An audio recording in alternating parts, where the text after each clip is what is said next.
வாழ்க வையகம், வாழ்க வளமுடன்.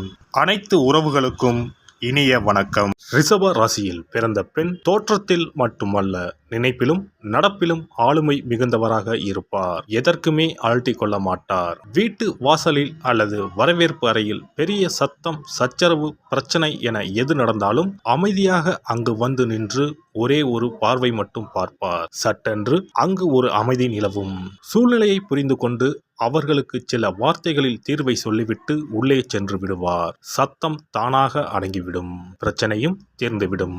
அவருக்கு ஆரவாரம் பிடிக்காது. அமைதியாக நிதானமாக சிந்தித்து சரியாக திட்டமிட்டு எதையும் செய்ய வேண்டும் என்று விரும்புவார். மேச ராசிக்காரரை போல சற்றென்று கோபப்பட்டு ஆக்ரோசமாக எதுவும் பேச மாட்டார். பதறாத காரியம் சிதறாது என்பதில் நம்பிக்கை உள்ளவர். இவரின் தோற்றத்தை பொறுத்தவரை நடுத்தர உயரம்தான் இருக்கும். நடக்கும்போது அசையாமல் நடந்து வரும் அழகு.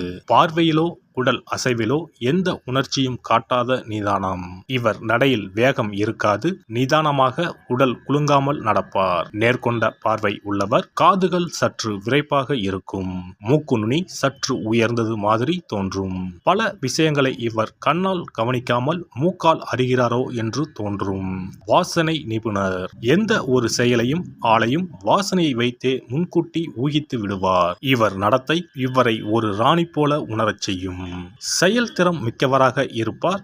நடந்ததை பற்றி கவலைப்படாமல் அடுத்து என்ன என்று ஆலோசிக்க தொடங்குவார். வெட்டியாக புலம்பிக் கொண்டு இருக்க மாட்டார். நடந்த செயலுக்கு அடுத்தவரை குற்றம் சொல்வதும் அவர்கள் மீது பழி போடுவதும் இவரிடம் இருக்காது. சரி, நடந்தது நடந்துவிட்டது, இனி ஆக வேண்டியது என்ன என்று பார்ப்போம் என்று ஆக்கப்பூர்வமாக சிந்திப்பார். குடும்பத்தில் பொறுப்பும் பாசமும் உள்ளவராக இருப்பார். வீட்டு பொறுப்பை சிறு வயதிலேயே ஏற்றுக்கொண்டு செம்மையாக செயல்படுவார். பெரிய குடும்பத்தில் வாழ்க்கைப்பட்டாலும் அதை சீரோடும் சிறப்போடும் முன்னுக்கு கொண்டு வருவார். மற்றவர்கள் தன் பேச்சை கேட்க வேண்டும் என்று எதிர்பார்ப்பார். தனக்கு முழு ஒத்துழைப்பு கொடுக்க வேண்டும் என்பதை வலியுறுத்துவார். இவருக்கு யாரும் நெகட்டிவாக பேசுவது பிடிக்காது. எதையும் ஆக்கப்பூர்வமாக சிந்திப்பார். அதன்படியே செயலாற்றுவார். இவர் உழைப்பையும் தன் அறிவையும் நம்புகிறவர் என்பதால் சகுனம், சென்டிமெண்ட்ஸ் எல்லாம் இவருக்கு கிடையாது.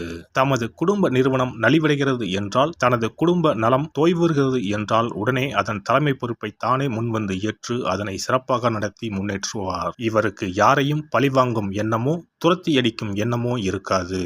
மிகுந்த கருணை உள்ளவர். ஆனால் தானம் தர்மம் நிறைய செய்வார் என்று எதிர்பார்க்க முடியாது. செய்வார், அதுவும் ஒரு அளவுக்குத்தான் செய்வார். ஆனால் நல்ல பல ஆலோசனைகள் சொல்லி சிக்கனமாக வாழும் முறைகளையும் இவர் கற்றுக் கொடுப்பார். எதனையும் அளவோடு செலவழித்து அளவோடு அனுபவித்து வாழக்கூடியவர். இவருக்கு ஃபேன் காற்று கூட வேகமாக வந்தால் பிடிக்காது. மென்மையாக தென்றலை போல காற்று வீச வேண்டும். பல்லை கட்டும் குளிரோ வியர்த்து ஒழுகும் வெயிலோ இவருக்கு பிடிக்காது. வியர்க்காமலும் குளிராமலும் இருக்கும் மிதமான தட்ப வெப்பத்தையே இவர் விரும்புவார். இதனால் இவர் பெரும்பாலும் சுகமான கிளைமேட் உள்ள இடங்களுக்கு சுற்றுலா செல்ல விரும்புவார். கண்முன்னே விரிந்து கிடக்கும் கடலை பார்க்க ஆசைப்படுவார். உயரத்தில் இருந்து கொட்டும் அருவியை பார்க்க ஆசைப்படுவார். கிளி, மயில், சிட்டுக்குருவி போன்ற அழகான பறவைகளை பார்த்தும் ரசிப்பார். பாம்பு, முதலை, காண்டாமிருகம் போன்றவை இவருக்கு பிடிக்காது. வீட்டில் சமைத்த நல்ல சத்துள்ள உணவுகளை உண்பதில் ஆர்வம் உள்ளவர்கள் இவர்கள். சமையலில் கெட்டிக்காரர்கள். சமையலுக்குள் மையலை அடக்கியவர்கள். யாரையும் தன் ருசியான சமையலால் வசியப்படுத்தி விடுவார்கள். தன் கணவனுக்கு அடுப்பாங்கரையே அரண்மனை என்ற எண்ணத்தை ஏற்படுத்தி விடுவார். அடிக்கடி வீட்டில் விருந்துகள் நடக்கும். ஊர் முக்கியஸ்தர்கள், தன் கணவரின் தொழில் பங்குதாரர்கள் என அனைவரையும் வீட்டுக்கு விருந்துக்கு அழைத்து தன் விருந்து உபச்சாரத்தில் மெய்மறக்க வைத்து விடுவார். ரிஷபராசி பெண்களின் கைப்பட்டால் பச்சை தண்ணீர் கூட பலரசமாய் இனிக்கும். விருந்துக்கு வந்தவர்களை வரவேற்று உபசரிப்பதில் இவருக்கு நிகர் இவரே. வந்தவர்கள் முன்பு கம்பீரமாகவும் கண்ணியமாகவும் கனிவாகவும் நடந்து கொள்வார். தன்னை யாரும் பொது இடத்தில் உதாசீனப்படுத்திவிடக் கூடாது என்பதில் கவனமாக இருப்பார். தனியாக அழைத்து குற்றங்குறைகளை கூறினால் ஏற்றுக்கொள்வார். ஆனால் பலர் முன்னிலையில் தன்னை குற்றப்படுத்தும் போது திருத்திக் கொள்கிறேன் என்று சொல்ல மாட்டார். அந்நேரம் எரிமலையாக சீறிவிடுவார். இவருக்கு கோபம் வராது. வந்தால் வீட்டில் பிரளயம்தான் நடக்கும். இவர் சாப்பிடும்போது நிதானமாக சாப்பிடுவார். நின்று கொண்டே சாப்பிடுவது, நேரமாகிவிட்டது என்று மடமடவென்று அள்ளி விழுங்குவது இவருக்கு பிடிக்காது. நேரமில்லை என்றால் போகும் வழியில் ரயிலிலோ பேருந்திலோ சாப்பிடுவார். ஆனால் அறக்க பறக்க சாப்பிட மாட்டார். இருப்பதை சாப்பிடுவோம் என்று மிச்ச மீதியை சாப்பிட மாட்டார். எல்லோரும் சாப்பிட்டு முடித்ததும் இவர் 2 தோசையை சுட்டு வைத்துக்கொண்டு அதற்கு தனியாக ஒரு சுவையான சட்டினி அரைத்து வைத்துக்கொண்டு நிதானமாக சாப்பிடுவார். உணவுப் பொருட்களை வீணாக்க மாட்டார். 20 என்றாலும் 20 பேர் என்றாலும் இவரால் அளவாக சமைத்து அழகாக பரிமாற முடியும். ரிஷபராசி பெண்கள் பெரும்பாலும் அதிக அளவில் படிக்கவோ பட்டம் பெறவோ விரும்ப மாட்டார்கள். அவருக்கு அது தேவையும் இல்லை. சிலர் படிப்பார்கள். ஆனால் பட்டப்படிப்பு இல்லாமலேயே இவரால் ஒரு தொழிலை சிறப்பாக நடத்த இயலும். நடைமுறை யதார்த்தத்தை நன்கு தெரிந்து கொண்டு அதற்கேற்ப குடும்பம் நடத்துவார். தம் தொழிலையும் நடத்துவார். அதையும் சிறப்பாகவே நடத்துவார். எந்த தொழிலை இவர் செய்தாலும் அது நல்ல லாபத்துடன் தான் நடக்கும். அந்த அளவுக்கு சிறப்பாக செய்வார். எனவே அனுபவ கல்வி, இயற்கை ஞானம் போன்றவையே போதும். பட்டப்படிப்பு தேவைப்படாது. அப்படியே படித்தாலும் இவர் படித்தது ஒன்றாக இருக்கும். பார்க்கும் தொழில் வேறொன்றாக இருக்கும். இவர் எந்த நேரத்திலும் தடுமாற மாட்டார். ஸ்டடியாக இருப்பார். இவர் மனதில் சஞ்சலமோ சங்கடமோ இருக்காது. மனதில் தெளிவும் செயலில் உறுதியும் காணப்படும்.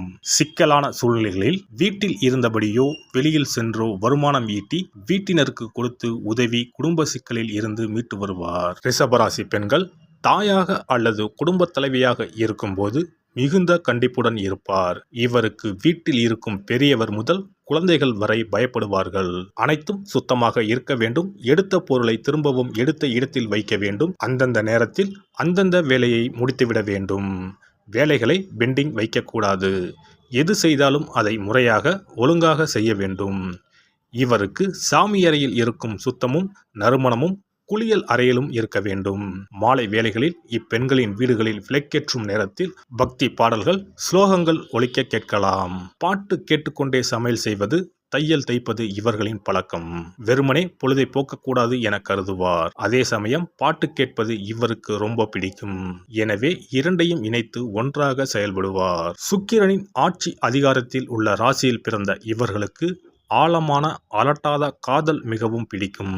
சந்திரன் உச்சமாகும் ராசி ரிஷபம் என்பதால் இவர்கள் மன நிறைவுக்கு அதிக முக்கியத்துவம் கொடுப்பர். காதல் என்பது மனமும் உடலும் இணைந்து செயல்பட வேண்டிய ஒரு அற்புத உணர்வு என்று இவர்கள் நம்புகின்றனர். எனவே இவர்களிடம் காதலை சொல்வதோ காதலை மறுப்பதோ எளிதான செயல் அல்ல.